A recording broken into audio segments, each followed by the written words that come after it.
हम world history पढ़ रहे थे।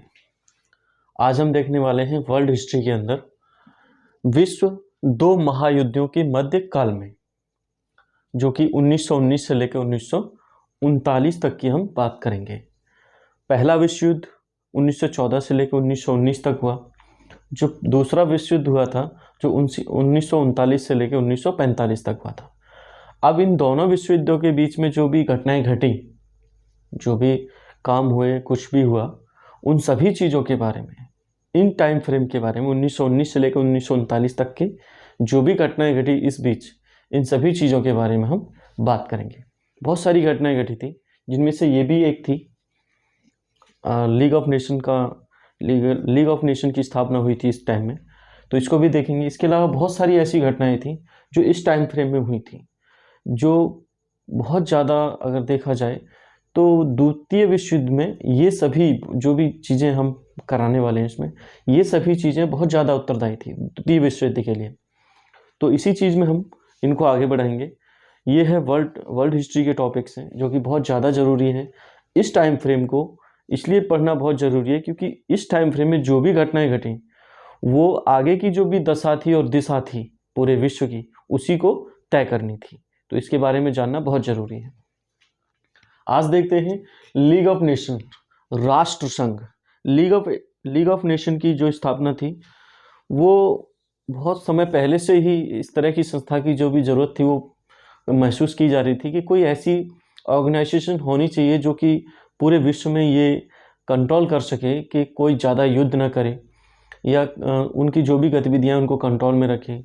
कोई अगर शक्तिशाली है तो ये नहीं कि छोटे राष्ट्र को दबा दे या उसको हरा दे या कुछ भी ऐसी घटनाएं, ताकि जो भी विश्व में जो भी घटनाएं हों उनको आपसी सामंजस्य से अपने बातचीत से उसको हल किया जाए, ना कि ये नहीं कि हर मुद्दे पे आप लड़ाई लड़ने लग रहे हो।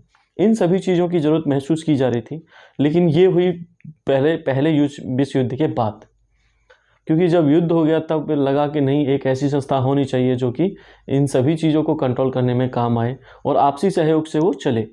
तो इसमें था लीग ऑफ नेशन। पहले विश्व युद्ध के बाद लीग ऑफ नेशन बनाया गया। इसकी स्थापना 10 जनवरी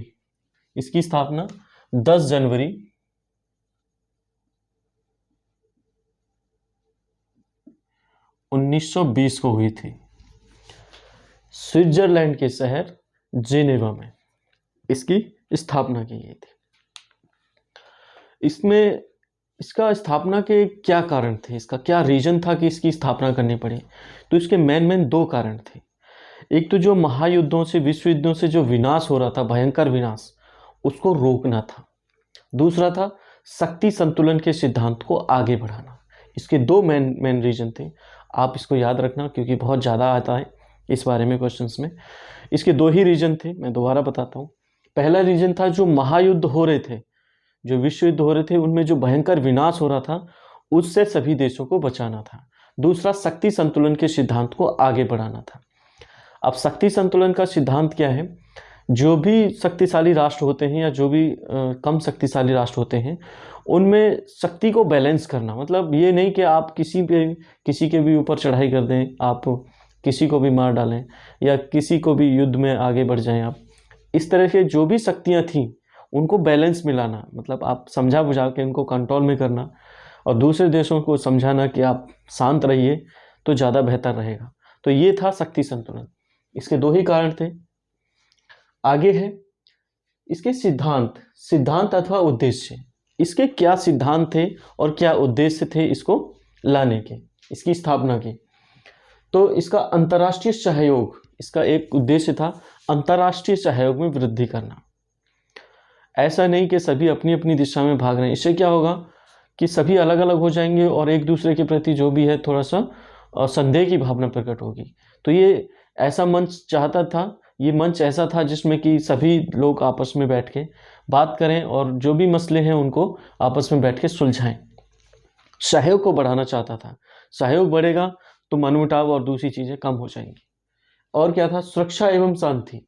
ये चाहता था कि जो देश हैं उनमें सुरक्षा की भावना बढ़े और शांति भी पूरे विश्व में बनी रहे, क्योंकि सुरक्षा का एक रीजन है कि उनको एक संस्था ऐसी ज़रूरत थी जो कि ये गारंटी दे सके कि हाँ, पूरे विश्व के देशों को कि हाँ हम हैं, आप चिंता मत कीजिए, अगर कोई आप पे आक्रमण करता है तो हम उस पर प्रतिबंध लगाएंगे या उसके खिलाफ युद्ध भी छेड़ सकते हैं। तो इस तरह की गारंटी, इस तरह की सुरक्षा की जो गारंटी थी, इसके उद्देश्य से भी इसका गठन किया गया था लीग ऑफ नेशंस का। आगे है शांतिपूर्ण समाधान। कोई भी अगर विवाद हो जाता है किसी देश में, किसी राष्ट्र में, या एक राष्ट्र या अन्य राष्ट्रों में, तो उसको शांतिपूर्ण समाधान निकालना, उसको शांतिपूर्ण समाधान तरीके से उसको खत्म करना था, उसको समझा के उसको इस तरह से काम करना था कि ताकि लड़ाई ज़्यादा ना हो, शांतिपूर्ण ढंग से काम करने के लिए इसमें कोशिश की गई थी। आगे है निशस्त्रीकरण। निशस्त्रीकरण बहुत ज़्यादा जरूरी था, निशस्त्रीकरण बहुत ज़्यादा जरूरी था, क्योंकि अगर आप हथियार बनाते चले जाएंगे, हथियार किसके लिए बनाएंगे? अपने लिए तो बनाएंगे नहीं, दूसरे देश के लिए बनाएंगे, दूसरे देशों पर आक्रमण करने के लिए बनाएंगे, दूसरे देशों को कब्जा करने के लिए बनाएंगे दूसरे देशों पर। तो कोशिश ये की जा रही थी कि निशस्त्रीकरण को बढ़ावा दिया जाए, मतलब शस्त्रों को ज़्यादा, जो भी हथियार थे उनको ज़्यादा ना बनाया जाए। इसमें कोशिश की जा रही थी कि शस्त्रों को कम से कम बनाया जाए या ना ही बनाया जाए तो बेहतर है। इसमें एक कोशिश थी कि इस तरह से संधियां और इस तरह से समाधान निकाले जाएं जिससे कि शस्त्रों की जो होड़ चल रही थी, जो भी आर्म्स बनाए जा रहे थे, हथियार बनाए जा रहे थे, उनको कम किया जा सके। आगे है संधि समझौता का पालन। जो भी संधि एक दूसरे देश के साथ की जा रही थी उनको पालन करने के लिए इसको प्रेरित करना था। इसका काम था उनको प्रेरित किया जाए कि आप संधि और जो भी समझौते हुए हैं जो भी दूसरे राष्ट्रों के बीच में, उनको समझौतों को पालन किया जाए, उनको प्रेरित किया जाए कि हाँ आप इनको मानिए, क्योंकि अगर आप नहीं मानोगे तो ये अंतर्राष्ट्रीय कानूनों का उल्लंघन माना जाएगा। तो ये थे इसके सिद्धांत और उद्देश्य। अब हम बात कर लेते हैं राष्ट्र संघ के सदस्य। शुरुआत में देखा जाए तो 1920 के अंत तक आते आते 44 देश इसके सदस्य बन चुके थे। 1925 में जर्मनी को इसकी सदस्यता प्रदान कर दी गई थी और 1934 में रूस को इसकी सदस्यता दे दी गई थी और 1934-35 तक इसकी सदस्य संख्या 62 तक पहुंच गई थी। एक जो ज़्यादा इम्पोर्टेंट, बहुत ही इम्पोर्टेंट बात है वो ये है कि राष्ट्रसंघ के जो निर्माण में जो भूमिका सबसे ज़्यादा जिस व्यक्ति ने निभाई थी वो थे वुडरो विल्सन। ये अमेरिका के राष्ट्रपति थे। इन्होंने इसके निर्माण में बहुत अहम भूमिका निभाई थी। इसमें 14 सूत्रीय कार्यक्रम जो बनाया था वो वुडरो विल्सन जी ने ही बनाया था, लेकिन वो इसमें शामिल नहीं हो पाए। जब ये प्रस्ताव वहाँ की सीनेट में गया, वहाँ पे 2 सदन हैं, अमेरिका में 2 सदन हैं यूएसए में, एक हाउस ऑफ रिप्रेजेंटेटिव और दूसरा है सीनेट। सीनेट उसके सभी राज्य, अमेरिका में है 50 राज्य, उसके सभी राज्यों से 2-2 सदस्य वहाँ पर चुन के जाते हैं सीनेट के अंदर। मतलब चाहे कोई राज्य छोटा हो या बड़ा हो, सभी राज्यों से 2 सीनेट के सदस्य सीनेट में जाते हैं। सीनेट में सभी राज्यों का प्रतिनिधित्व होता है। तो हाउस ऑफ रिप्रेजेंटेटिव जो होता है राष्ट्रपति के हाथ में होता है, वो उसका मुखिया होता है, लेकिन सीनेट में उसका प्रतिनिधित्व नहीं चल पाता है। वहाँ पर जो भी मैन है, वहाँ पर जो भी सदस्य हैं, वो जो निर्णय करते हैं वो बहुत ज़्यादा अहम होता है। तो वो जो भी प्रस्ताव था वो वहाँ पर गया और सीनेट के विरोध की वजह से वो पास नहीं हो पाया कि इसमें शामिल होना है राष्ट्रसंघ में या नहीं।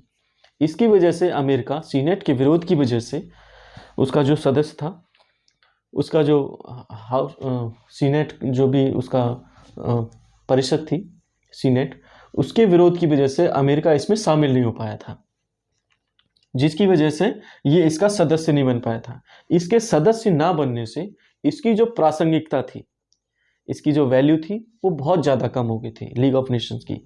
अगर वो भी इसमें होता तो हो सकता है ये विश्व युद्ध जो होने वाला था वो काफ़ी समय तक टल जाता, होता ज़रूर, क्योंकि जो प्रथम विश्व युद्ध के बाद जो संधियाँ हुई थी वो बहुत ज़्यादा अपमानजनक थी, बहुत ज़्यादा कठोर थी, बहुत ज़्यादा जलील तरीके से जर्मनी को इसमें बहुत ज़्यादा परेशान किया गया था। तो विश्व युद्ध तो होना था, लेकिन हो सकता है अमेरिका की वजह से कुछ पाबंदियां लगाई जाती, दूसरे देशों पर कंट्रोल किया जाता, तो वो चीज़ें नहीं हो पाई। युद्ध होना था लेकिन हो सकता है टल जाता, टल भी जाता, हो सकता है नहीं भी होता। तो ये बहुत बड़ा रीजन था, अमेरिका इसमें शामिल नहीं हुआ, इस वजह से ये बहुत कमज़ोर पड़ गया। दूसरा, जो मित्र राष्ट्रों का जो ग्रुप था वो अपना वर्चस्व इसमें बनाए हुए था, जो भी नीतियां बनाता था उन पे थोप देता था दूसरे देशों पे। लेकिन एक देखा जाए तो ये एक तरफा था, इसमें सभी देशों का ख्याल बहुत अलग तरीके से रखा जा रहा था, उनकी सभी नीतियों का जो भी कार्यक्रम था वो अलग ही तरीके से था। वो इसमें मित्र राष्ट्रों का बोलबाला था, वो जो भी नीतियां बना रहे थे उन सभी पे लागू कर रहे थे, चाहे वो माने या ना माने। एक समय ऐसा आया कि बहुत सारे देशों ने इसकी नीतियों को मानना बंद कर दिया या उसकी सदस्यता हट गए थे, तो जिसकी वजह से ये दूसरा विश्व युद्ध हुआ। तो इसमें था इसके सदस्य राष्ट्र काफ़ी बने, बहुत ज़्यादा। 1935 तक आते आते 62 सदस्य इसके सदस्य बन गए थे, बस 62 देश। अब चलते हैं राष्ट्र संघ के अंग। इसके 5 अंग बनाए गए थे। पहला था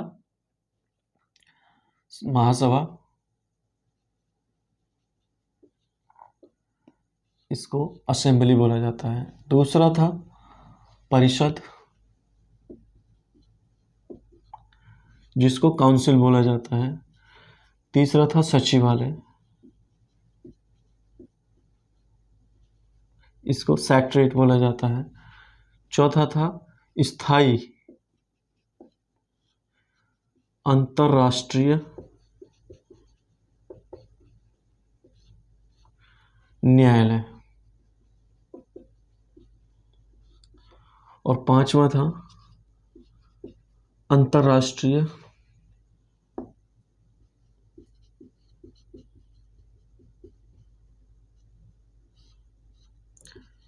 मजदूर संघ,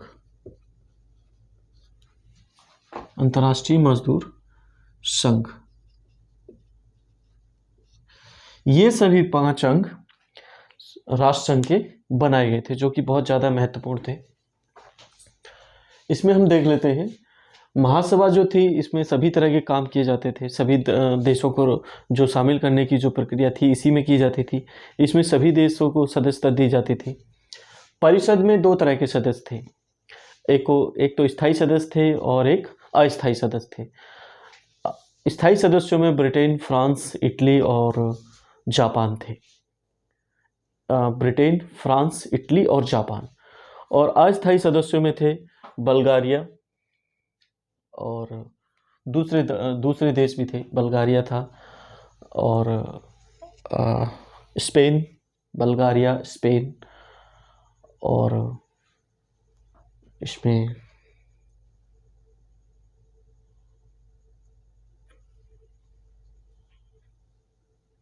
बेल्जियम, इसमें बल्गारिया, बेल्जियम, यूनान और स्पेन, ये 4 सदस्य थे इसके अस्थायी। इसमें स्थायी थे ब्रिटेन, फ्रांस, इटली और जापान। इसके अस्थायी सदस्य थे बेल्जियम,